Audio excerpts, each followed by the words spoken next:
భూముల లీజు రద్దు ఏదైతే శారదాపీఠం రద్దు అంశం మీద రద్దు చేస్తామని చెప్పి అన్నారు.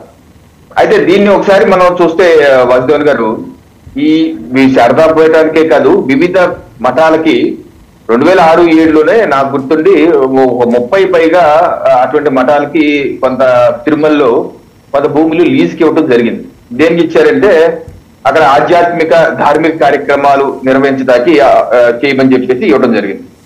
సో దానిలో భాగంగా శారదాపీఠం కూడా ఇచ్చారు. అదే శారదాపీఠం మీద వచ్చినట్టు ఆరోపణలు ఏంటంటే వారు ఇచ్చిన భూమి కన్నా ఎక్కువ ఆక్రమించుకున్నారు, అనాథరైజ్ గా ఆక్రమించుకున్నారని చెప్పేసి ఉంది.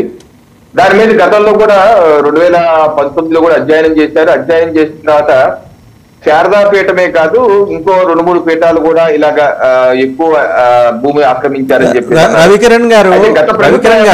రవికిరణ్ గారు గోగర్భన్ డ్యామ్ దాటగానే రైట్ సైడ్ తిరిగిన తర్వాత వరుసగా అన్ని కొత్త మఠాలు పీఠాలు వాటి కోసం పర్మిషన్లు అన్నీ ఇచ్చారు.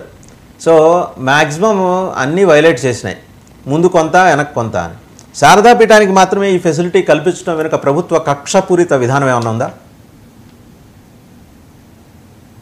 నేను అక్కడికి వస్తానండి. నా ఉద్దేశం ఏంటంటే శారదాపీఠం నేను ఇందాక చెప్పినట్టు మీరే చెప్పినట్టు కూడా శారదాపీఠమే కాదు 30 పైగా మఠాలకు ఇచ్చారు, 30 ఏళ్లు పైగా లీజుకి ఇచ్చారు.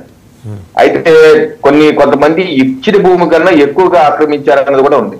అయితే గత ప్రభుత్వం ఏం చేసిందంటే ఒక జీవో ఇచ్చింది, జీవో నెంబర్ 165.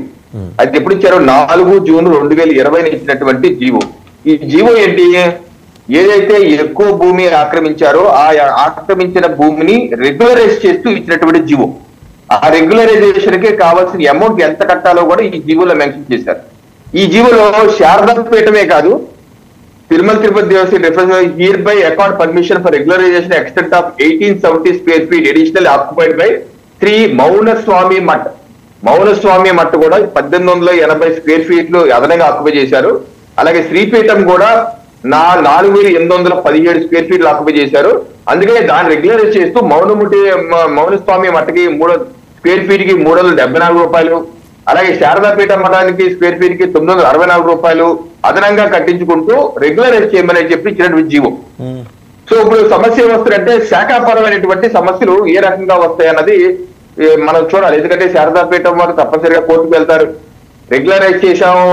ఒక సమస్య ఏంటంటే ఎక్కువగా ఆక్యుపై చేసింది మేమే కాదు మిగతా వాళ్ళు కూడా ఉన్నారు. Number 1 point. Number 2 point, occupy చేసిన దానికి రెగ్యులరైజ్ చేస్తూ బీఆర్ఎస్ బిల్డింగ్ రెగ్యులరైజేషన్ స్కీమ్ ఎలా ఉండొచ్చు అలాగే రెగ్యులరైజ్ చేస్తూ జీవో కూడా ఇచ్చారు. ఆ జీవో ప్రకారం మేము డబ్బులు కూడా కట్టాం. కట్టినప్పుడు క్యాన్సిల్ చేస్తే మమ్మల్ని క్యాన్సిల్ ఎందుకు చేస్తారు, మిగతాన్ని క్యాన్సిల్ చేయట్లేదు, ఇలా రెగ్యులరైజేషన్ ఫీజు కట్టించున్నా కూడా క్యాన్సిల్ చేయొచ్చా? ఇటువంటి అనేకమైన అంశాలు రేపు కోర్టులో ఫేస్ కావాల్సి వస్తుందండి. సో దీని మీద న్యాయపరమైన సమీక్షకి నిలబడాలి. టీటీడీ బోర్డు ఏ నిర్ణయం అయితే నేను తీసుకున్నారో ఆ నిర్ణయాల్లో ఇది తప్పనిసరిగా న్యాయ సమీక్షకి నిలబడుతుందా? రేపు హైకోర్టులో కానీ ఎక్కడికైనా వాళ్ళు కనుక అప్పీల్కి వెళ్తే, ఎందుకంటే నేను వింటున్నాను ఆల్రెడీ వాళ్ళు మేము కోర్టుని ఆశ్రయిస్తామని చెప్పి అంటున్నారు. సో ఏ రకంగా జరుగుతున్నది చూడవలసిన అవసరం ఉంది. లేదు అందరికీ ఒక యాడిస్టిక్ తీసుకుంటే గొడవ లేదు, ఒకరికే తీసుకుంటే మీరు అన్నట్టు 30 ఈ శారదాపీఠాన్ని కక్ష సాధింపు చేస్తున్నారు. ఎందుకంటే జగన్మోహన్ రెడ్డికి ముద్దులు పెట్టారు కాబట్టి ఆయన ముద్దులకి ప్రతీకారం తీసుకున్నారు అన్న భావన కూడా వచ్చే అవకాశం ఉంది.